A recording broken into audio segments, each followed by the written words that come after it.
সালামু আলাইকুম সপ্তম শ্রেণীর প্রিয় স্টুডেন্টরা, পরিমাপের দ্বিতীয় ক্লাসে তোমাদের সবাইকে স্বাগতম। আজকের পর্বে কথা বলবো ত্রিভুজ কাকে বলে, ত্রিভুজের ক্ষেত্রফল এবং পরিসীমা নিয়ে। প্রথমে আমরা জেনে নিই ত্রিভুজ কাকে বলে। তিনটি বাহু দ্বারা সীমাবদ্ধ ক্ষেত্রকে বলা হয় ত্রিভুজ। আমি একটা চিত্র এঁকে নিয়েছি এবিসি। এই এবিসি হচ্ছে কি একটা ত্রিভুজ। এই এবিসি ত্রিভুজের বি থেকে সি পর্যন্ত এটাকে বলা হয় কি ভূমি। কি বলা হয়? ভূমি। আর এ থেকে ডি পর্যন্ত যেটা আছে সেটা হচ্ছে কি ত্রিভুজের উচ্চতা। এটা হচ্ছে কি উচ্চতা। আর বি থেকে সি পর্যন্ত হচ্ছে কি ভূমি। এবার আমরা দুইটা সূত্র জেনে নেই। একটা হচ্ছে পরিসীমা, আর একটা হচ্ছে ক্ষেত্রফল।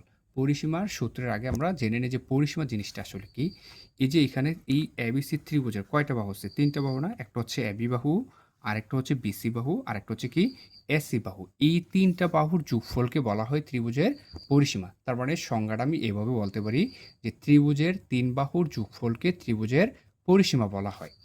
আমি যদি ধরি যে এবি বাহুর দৈর্ঘ্য হচ্ছে 10 মিটার, বি থেকে সি এই বাহুর দৈর্ঘ্য ধরলাম 10 মিটার, এ থেকে সি এই বাহুর দৈর্ঘ্য কত ধরলাম 10। তাহলে তিনটা বাহুর দৈর্ঘ্য আমি কত পেলাম? 10 যোগ 10 যোগ 10, তার মানে 3 10 30। তার মানে এবিসি ত্রিভুজের পরিসীমা হচ্ছে কত? 30। তাহলে পরিসীমা নির্ণয় সূত্রটা হচ্ছে কি 3 বাহুর যোগফল, অর্থাৎ ত্রিভুজের 3 বাহুর যোগফলই হচ্ছে ত্রিভুজের পরিসীমা।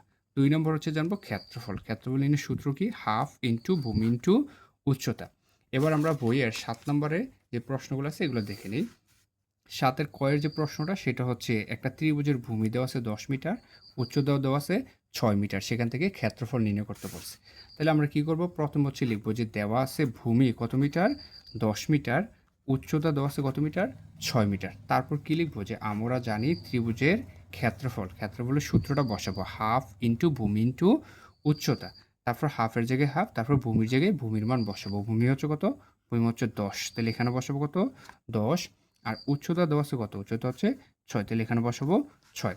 ক্ষেত্রফলের একক হচ্ছে সবসময় বর্গ একক হবে। অর্থাৎ যদি একক ভূমি আর উচ্চতা সেন্টিমিটার থাকে তাহলে ক্ষেত্রফল হবে বর্গ সেন্টিমিটার। ভূমি আর উচ্চতা মিটারে থাকলে ক্ষেত্রফল হবে বর্গ মিটার। এখন আমরা কি করব? এই 2 দিয়ে হচ্ছে 10 অথবা 6 যেকোনো একটাকে ভাগ করব। 2 দিয়ে যদি আমি হচ্ছে 10 এর ভাগ করি তাহলে কত হবে? 5 দুগুণে 10। তাহলে আর কত থাকতেছে? 5 গুণ 6, 5 6 30। তাহলে এখানে কি হবে? 30 বর্গ মিটার। সুতরাং কি বলতে পারি যে ত্রিভুজটির ক্ষেত্রফল কত? 30 বর্গ মিটার। এখন হচ্ছে আমরা খ নম্বর প্রশ্নটা দেখব। খতে কি বলছে? যে একটা ত্রিভুজের ভূমি 25 সেন্টিমিটার আর উচ্চতা হচ্ছে কত?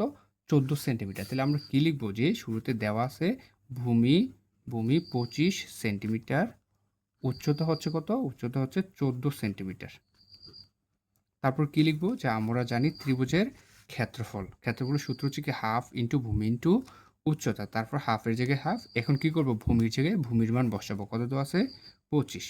তারপর উচ্চতা হচ্ছে কত? 14। এখন আমরা কি করব? 2 দিয়ে 25 কে তো ভাগ করতে পারতেছি না। তাহলে আমরা 2 দিয়ে 14 কে ভাগ করি। 2 দিয়ে 14 ভাগ করি তাহলে কত পাচ্ছি? 7। এখন 7 এ আর 25 কি করব? গুণ করব। 7 এ আর 25 গুণ করলে হবে কত? 7 এর 25 গুণ করলে হবে 175। তাহলে কি হবে? 175 বর্গ সেন্টিমিটার। বর্গ সেন্টিমিটার কেন? যেহেতু এখানে এককগুলা কিসে আছে? সেন্টিমিটার আছে, তার জন্য এখানে আমরা কি বসাবো? বর্গ সেন্টিমিটার বসাবো। আশা করি ক এবং খ 2টা প্রশ্ন সবাই বুঝতে পারছো।